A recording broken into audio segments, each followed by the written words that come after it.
pala guys, sabi ni Papa,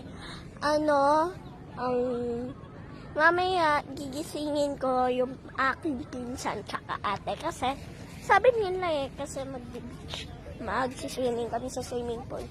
May swimming pool ta guys tsaka beach.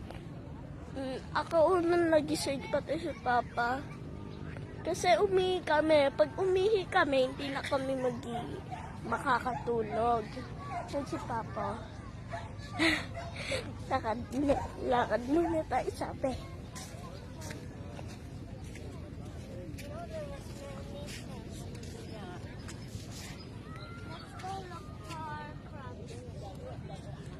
So, ayan yung araw, oh. Yung araw. Si Papa yan na, tinuturo ko, ito yung araw. Diba, laki yung araw? So guys, ayun lang. Bye! Thank you for watching.